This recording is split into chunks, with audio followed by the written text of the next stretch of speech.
এই গরমে রান্নাঘরে দাঁড়িয়ে রান্না করাটা না খুব একটা কঠিন কাজ হয়ে দাঁড়িয়েছে, কিন্তু কি করা যায়, রান্না তো করতেই হবে।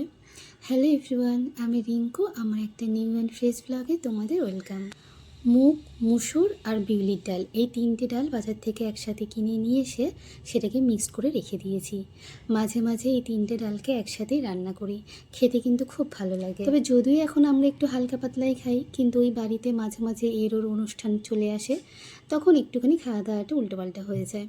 কালকে যেরকম দিদিভাইয়ের বার্থডে ছিল, সেই জন্য রাত্রিরে খাওয়াটা একটু উল্টোপাল্টা হয়ে গেছিলো। সেই জন্য আজকে সকালের খাওয়া দাওয়া একদম হালকা পাতলা। দেখলেন ফ্রিজে পটল আছে, সেই জন্য পটল আলু চিংড়ি মাছ দিয়ে একটা তরকারি, আর হচ্ছে কাটাপোনা মাছের শুধু ঝাল, আর এই ডালটা বানাবো। আর জানো তো, আমরা না সারা সপ্তাহ মোটামুটি মাছ একটুখানি কিনে নিয়ে এসে রেখে দেওয়ার চেষ্টা করি। তার কারণ বাজার থেকে মাছ আসবে, তারপর রান্না করব, এই চক্করে না অনেকটা লেট হয়ে যায়। আর এই গরমে অনেক বেলা পর্যন্ত রান্নাঘরে দাঁড়িয়ে রান্না করাটা যে কী কষ্ট, সেই জন্য আমি বলি তুমি যাই মাছ নিয়ে আসো সেটা একটু আগের দিনকে নিয়ে এসে রেখে দেবে, যাতে সকাল সকাল উঠে একটু রান্নাটা করে নিতে পারি। তবে যেন আগে না আমাদের বাড়িতে কনসাস শুধুমাত্র আমিই ছিলাম, আমি একটু খাওয়া দাওয়া লাইট করা পছন্দ করতাম, কিন্তু এখন দেখছি আমার হাজব্যান্ডও সেম হয়ে গেছে।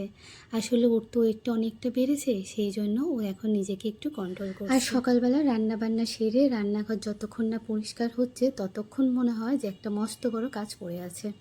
আর এই কাজটা যদি কমপ্লিট হয়ে যায়, মনে হয় একটা বেলা অন্তত নিশ্চিন্ত, আবার রাত্রিরে দেখা যাবে। মোটামুটি বেশ খানিকটা কাজ গুছিয়ে নিতে পেরেছি। এবার এখন শুধু মনে হচ্ছে কতক্ষণে এসির ভেতর ঢুকবো, আর পেরে উঠছি না। চলো আজকের ভিডিওটা এখানেই শেষ করলাম, টাটা।